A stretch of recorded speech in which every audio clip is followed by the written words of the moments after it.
ओम शांति। आज की प्रेरणादायक कहानी 6। अशांति का कारण अहंकार। अशांति का कारण है अहंकार। मुंबई में एक सेठ रहते थे जिनका नाम था रामनाथ। उन्हें भक्ति और पूजा में विशेष रुचि थी।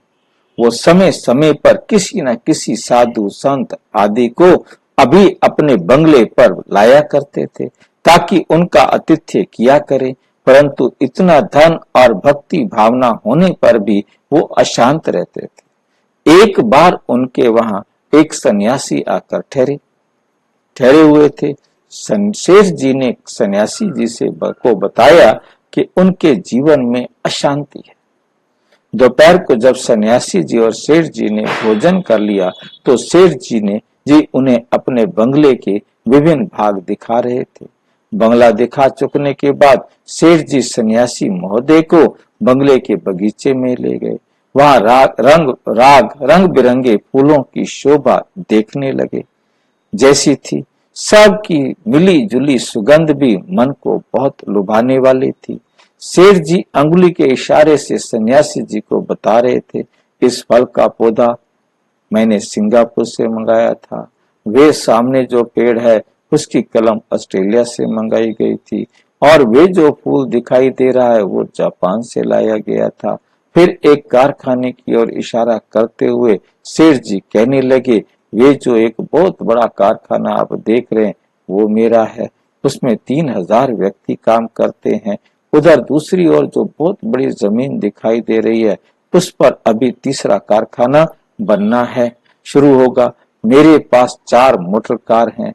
इस प्रकार सेठ जी बहुत नशे से अपनी संपत्ति का ही वर्णन करते जा रहे थे।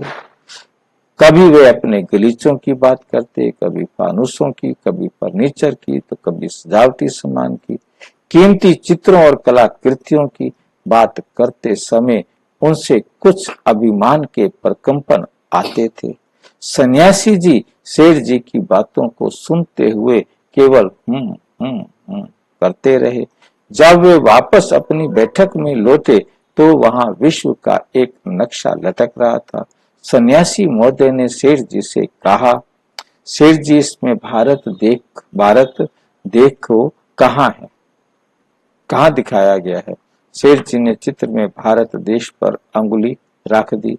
सारे विश्व में तो भारत छोटा सा टुकड़ा ही दिखाई देता था। सन्यासी जी ने फिर पूछा, सेठ जी इसमें मुंबई को कहाँ दिखाया है।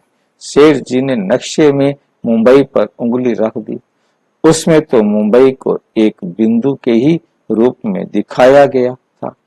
सारे विश्व में तो मुंबई को इतना ही स्थान है। तब सन्यासी जी ने कहा, सेठ जी इसमें आपका बंगला, बगीचा और कारखाना कहाँ दिखाया गया है। ये सुनकर सेठ जी लज्जा का अनुभव हुआ, क्योंकि जब मुंबई को ही नक्शे में बिंदु के समान दिखाया गया है, अब इतने बड़े विश्व में सेठ जी के बंगले और कारखाने को कैसे दिखाया जा सकता था। सेठ जी समझ गए कि सन्यासी जी ने उसके अभिमान को दूर करने के लिए ही ये सब पूछा है। सेठ जी अब अभिमान को छोड़ने का पुरुषार्थ करने लगे। अतः अब उनके जीवन में शांति भी आने लगी। अच्छा, ओम शांति। जैसे ही हम अपने जीवन से अहंकार को निकालेंगे तो ऑटोमेटिक शांति आएगी। इस झूठे संसार की झूठी वस्तुओं का अहंकार करना ही हमारे सब की अशांति का कारण है। इस विधि को और अच्छी तरह से यदि आप सीखना चाहते हो तो अपने समीप के किसी भी प्रजापिता ब्रह्मा कुमारी ईश्वरीय विश्वविद्यालय से संपर्क करें और यदि कोई प्रश्न हो तो 9213106986 पर केवल टेलीग्राम करें। 9650692270 पर केवल व्हाट्सएप करें, फोन नहीं। ओम शांति।